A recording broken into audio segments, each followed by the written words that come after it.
Assalamualaikum. Kita mulakan pelajaran hari ini dengan doa.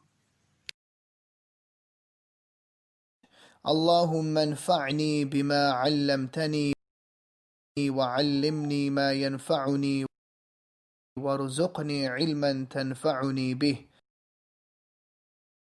Apakah objektif pelajaran hari ini? Di akhir pelajaran ini, insya-Allah anda akan faham apakah itu i'rab dan kegunaannya dalam bahasa Arab. Anda akan belajar bagaimana nak mengetahui status i'rab bagi kebanyakan bentuk isim, sebab pengetahuan tentang i'rab merupakan asas untuk membolehkan kita memahami bahasa Al-Quran. Hari ini saya tidak akan mengajak semua benda tentang i'rab, seperti kenapa sesuatu isim itu mempunyai i'rab yang tertentu. Itu akan diajar insya-Allah di masa hadapan selepas kita dah belajar bagaimana membentuk ayat lengkap. Apakah itu i'rab?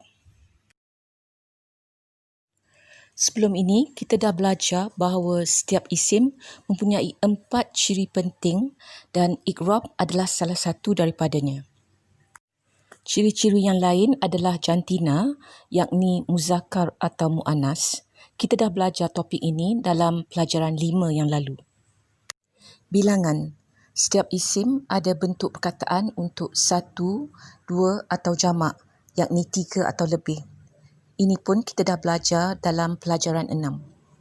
Dan ciri yang keempat ialah jenis isim, yakni sama ada ia adalah isim yang menceritakan tentang benda yang khusus atau sesuatu yang umum. Kita akan belajar topik ini minggu depan insya-Allah. Jadi, apakah itu i'rab? I'rab ialah status atau kedudukan nahu sesuatu perkataan. Sesuatu isim boleh jadi salah satu daripada 3 kedudukan nahu berikut: rafa', jar atau nasab. Kebiasaannya, kita boleh tahu status i'rab untuk sesuatu perkataan dengan melihat apakah tanda baris di hujung isim itu. Sama ada ia fathah baris atas, kasrah baris bawah atau dhammah baris depan. Atau dengan melihat suku kata terakhir perkataan tersebut. Kita lihat beberapa contoh. Al-Kitabu dan Rasulun adalah 2 isim yang status i'rabnya rafa'. I'rab bagi perkataan Al-Kitabi dan Rasulin ialah jar. Dan i'rab untuk Al-Kitaba dan Rasulan pula ialah nasbun atau nasab. Lihat perkataan Rasulan, ada alif di hujung perkataan ini. Lazimnya, semua isim yang berakhir dengan fathatain atau tanwin baris atas akan ada alif di hujungnya, melainkan jika ia berakhir dengan ta marbutah dan dengan hamzah. Kenapa kita perlu belajar i'rab? Bila kita bercakap, susunan perkataan adalah amat penting. Ayat Zaid telah memukul Umar jauh berbeza dari ayat Umar telah memukul Zaid. Bagaimana pula dengan bahasa Arab? Kita ambil contoh 2 ayat ini. Susunannya sama. Perkataan pertama daraba yang bermaksud dia telah memukul. Kedua Zaid, ketiga Umar. Tetapi maksudnya berbeza. Ayat pertama, daraba Zaidun Umara, Zaid telah memukul Umar. Ayat kedua, daraba Zaidan Umar, Umar telah memukul Zaid. Perkara yang menentukan maksud ayat-ayat ini adalah baris di hujung perkataan Zaid dan Umar, yakni i'rabnya. Jadi, i'rab menjelaskan sebarang kesamaran dalam maksud ayat. Sebab tanpa i'rab, kita tak boleh pasti 100% apakah maksud ayat itu. Dalam bahasa Arab, susunan perkataan tidak sepenting i'rab perkataan itu. Sebab itu, bila kita baca Al-Quran, baris adalah sangat penting. Kalau kita salah baca baris, kita boleh menukar maksud ayat itu. Mengapa i'rab sesuatu isim itu berubah? Sebab yang pertama ialah i'rab bergantung kepada peranan yang dimainkan oleh perkataan itu dalam suatu ayat. Sebagai contoh, i'rab bertukar sama ada ianya subjek atau objek ayat itu. Atau jika perkataan itu menunjukkan kepunyaan seperti buku Ali, rumah kawan saya dan lain-lain. Dan banyak lagi peranan yang akan kita belajar di masa akan datang insya-Allah. I'rab isim juga akan berubah sekiranya ia terletak selepas beberapa jenis harf, seperti contoh huruf jar. Ini kita dah belajar dalam pelajaran 2C yang lalu. Atau selepas huruf seperti inna dan lain-lain dalam kumpulannya. Atau selepas huruf istisna yang digunakan untuk mengecualikan sesuatu. Ada banyak lagi huruf yang menukar i'rab dan ini semua kita akan belajar di masa hadapan. Pengetahuan i'rab adalah asas yang perlu kita betul-betul faham supaya kita boleh menterjemah ayat di masa hadapan. Adakah semua isim menunjukkan status i'rabnya melalui tanda baris di hujung perkataan? Jawapannya tidak. Ada isim yang menunjukkan i'rabnya dengan cara yang lain dan ada isim yang tidak berubah walaupun dalam mana-mana status i'rab. Ini adalah kerana isim adalah fleksibel. Ada yang hujungnya berubah sepenuhnya, ada yang berubah sedikit dan ada yang tidak berubah langsung. Kita boleh bahagikan isim kepada 3 jenis mengikut fleksibiliti isim tersebut. Kumpulan pertama dipanggil mu'rab yang bermaksud boleh di'ikrab. Isim mu'rab adalah fleksibel. Hujungnya akan bertukar mengikut status ikrab perkataan tersebut. Kumpulan kedua adalah isim mabni, isim yang tetap. Isim yang tergolong dalam kumpulan mabni hanya ada satu bentuk dan ia tidak akan berubah walaupun dalam keadaan rafa', jar ataupun nasab. Kumpulan yang ketiga dipanggil mamnu' minas sarf. Ia adalah kumpulan isim yang istimewa sebab ia tidak boleh berbaris tanwin dan tidak boleh berbaris bawah. Ia hanya ada 2 bentuk.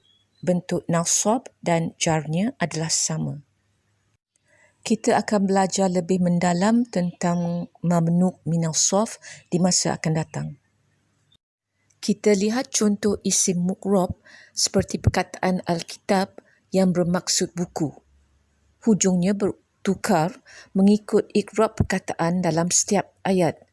Jadi, kita dapati dalam Al-Quran ada Al-Kitabu, Al-Kitaba dan Al-Kitabi. Status i'rabnya jelas kelihatan dalam setiap ayat. Bandingkan dengan contoh isim mabni di sini, iaitu perkataan alladzina yang bermaksud orang-orang yang. Walaupun status i'rabnya berbeza, perkataan allazina tidak akan berubah. Tak ada perkataan allazinu atau alladzini dalam bahasa Arab. Kita boleh kata isim mabni ini degil. Ia tidak akan berubah dalam apa-apa keadaan atau status. Jadi, status i'rab bagi isim mabni tidak kelihatan.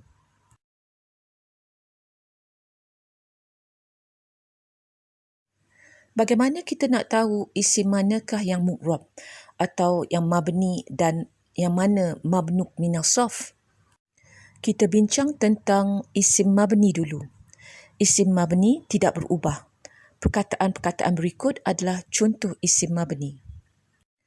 Kata nama ganti diri seperti anta, kamu dan hum, mereka. Dalam bahasa Arab, kata nama ganti diri dipanggil dhamir. Perkataan seperti alladhi orang yang, dan alladzina, orang-orang yang. Ia termasuk dalam golongan isim mausul. Perkataan yang membawa maksud soalan seperti man, siapakah, dan ma, apakah, adalah mabni. Perkataan seperti ini dipanggil isim istifham. Hadza, ini, dan ulaika, mereka itu. Ia termasuk dalam golongan yang dipanggil isim isyarah. Man, siapa, dan in, jika. Perkataan seperti ini adalah isim syarat. Dan beberapa lagi golongan isim yang mabni. Semua isim ini tidak berubah. Mamnuk minas sarf adalah isim yang tidak boleh berbaris tanwin dan tidak boleh berbaris kasrah. Berikut adalah beberapa contoh isim mamnuk minas sarf. Nama khas bukan Arab yang lebih daripada 3 huruf seperti Ibrahim dan Yusuf. Nama-nama khas bagi tempat seperti Mekah atau Bakah seperti yang disebut dalam Al-Quran, dan beberapa lagi golongan perkataan yang kita akan belajar di masa hadapan. Jadi, apakah perkataan yang masuk dalam golongan isim mu'rab? Semua isim selain daripada isim mabni dan isim mabnuk minas sarf adalah isim mu'rab. Kita boleh pecahkan semua isim-isim ini kepada kumpulan isim yang kita dah belajar seperti berikut.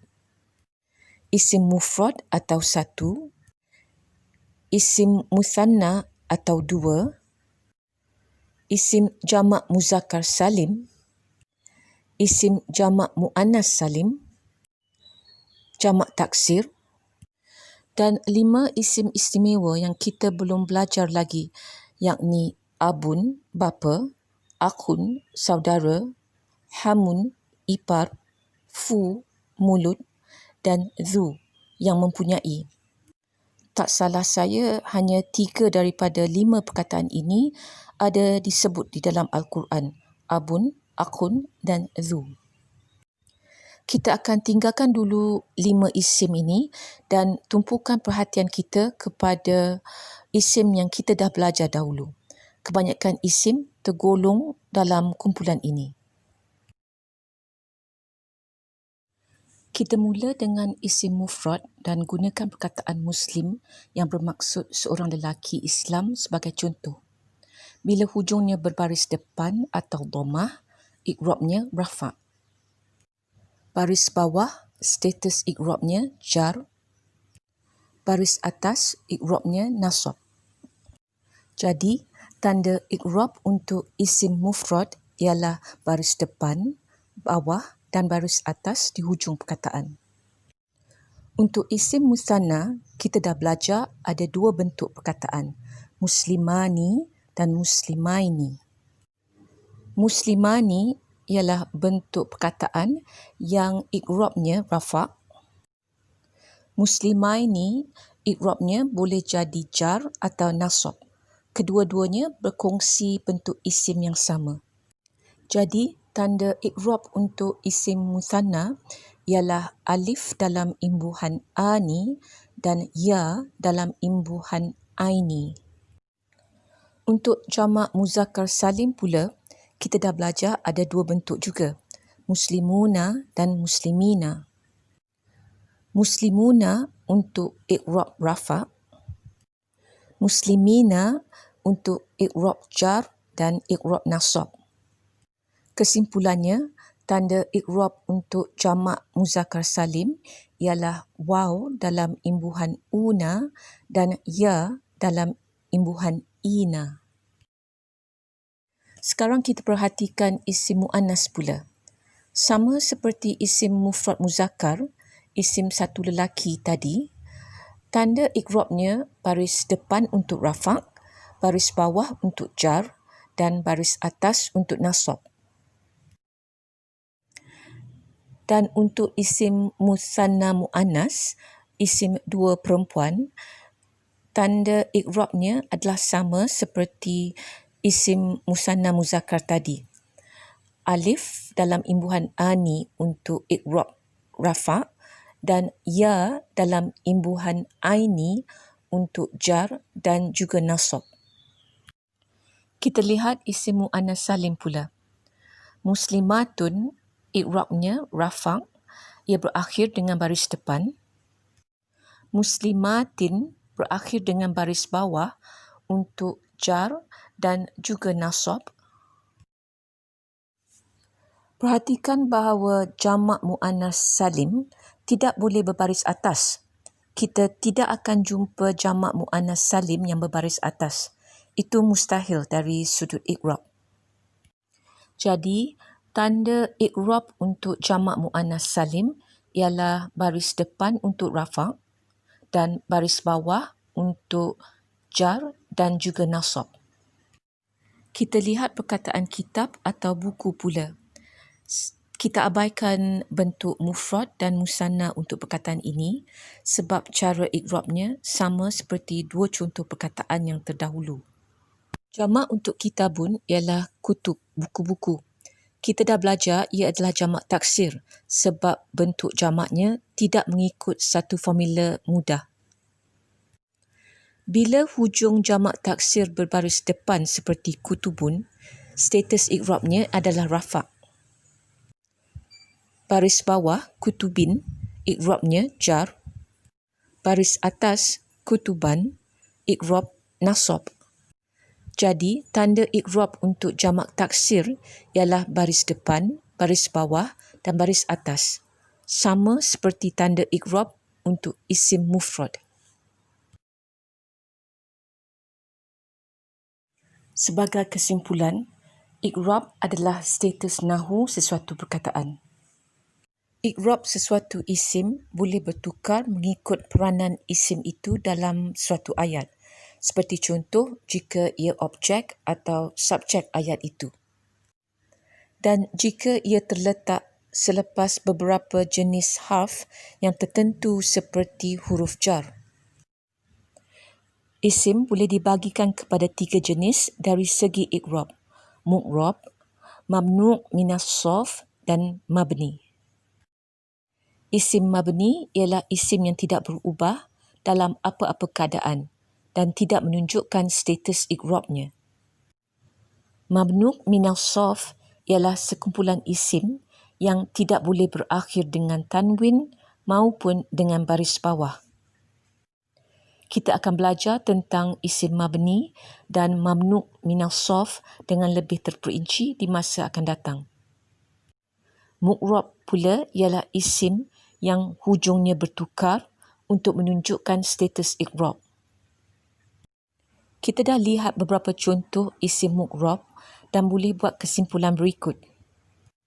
Bagi isim mufrad dan jamak taksir, sekiranya ia berakhir dengan baris depan atau dhammah, status i'rabnya ialah rafa'.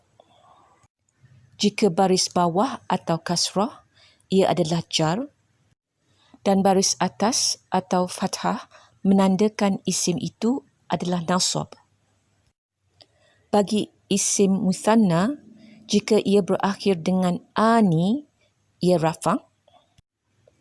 Jika berakhir dengan aini, ia boleh jadi jar atau nasab. Untuk jamak muzakkar salim, jika ia berakhir dengan una, i'rabnya rafa'. Jika hujungnya ina, ia mungkin jar atau nasab. Bagi jamak muannas salim, jika berakhir dengan baris depan, ia rafa'. Jika hujungnya baris bawah, ada 2 kemungkinan.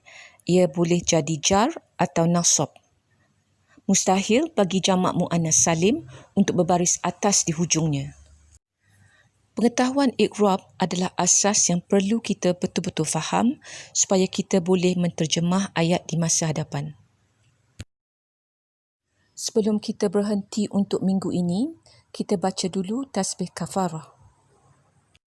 Subhanakallahumma wa bihamdika, asyhadu an la ilaha illa anta, astaghfiruka wa atubu ilaik.